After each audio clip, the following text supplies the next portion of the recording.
వీటికి 2 కళ్ళు ఉన్నాయి. అవును సార్. సరే, యాక్చువల్లీ వాటికి 3 కళ్ళు ఉన్నాయి. ఓకే, మన 2 కనపడుతున్నాయి. మూడోది ఈ పైన ఒక చుక్కు ఉంది చూసారా, ఓకే. అది దాని మూడో కన్ను. ఓకే. అదేంటంటే ఇప్పుడు కళ్ళు మూసుకొని ఉంది కదా, ఒకవేళ చెట్టు మీద కానీ ఉందనుకోండి, అది కళ్ళు మూసుకొని పనుకున్నప్పుడు ఏదైనా గద్దైనా ఏదైనా ఎగురుతుంది అనుకోండి, అప్పుడు ఇదొక ఫోటో రిసెప్టర్ అనమాట.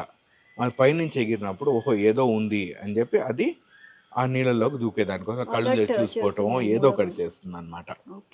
అట్లాగే ఇక్కడ ఒక గడ్డం లాగా ఇట్లాగ ఉంది కదా, దీన్ని డూలాప్ అంటారు. మనం జనరల్ తొండలు చూస్తుంటాం, తల ఇటు అనేది తెరిచి ఉంటాయి, అది కమ్యూనికేషన్ కోసం అన్నమాట. ఓకే, ఇంకొక చాలా ఇంట్రెస్టింగ్ ఇది చూపిస్తాను. దీనికి ఈ గోరు ఉంది కదా, మధ్యలో ఉన్న గోరు ఒకటి లేదు కదా, అదేంటంటే దీనికి ఇంకా 3-4 ఉన్నాయన్నమాట అక్కడ. సో వాటి అవి అప్పుడప్పుడు కొట్లాడతాయి. కొట్లాడినప్పుడు ఏదో ఒక దాన్ని ఏలు కొరికినట్టుంది. సో బల్లులు తోకలు వదిలిపెట్టి మళ్ళీ పెరిగిపోతుంది కదా, అట్లాగే వీటికి కూడా అవి మళ్ళీ పెరిగిపోతాయి. దాన్ని రిజువినేషన్ అంటారు. ఓకే, సో మీ దగ్గర పెట్టుకోవాలంటే వీటికి సపరేట్ గా మనకి పర్మిషన్ అవన్నీ తీసుకోవాలి సార్? అవునమ్మా, పరివేష్ 2 అని చెప్పి ఫారెస్ట్ డిపార్ట్మెంట్ వాళ్ళు ఇచ్చేవాళ్ళు.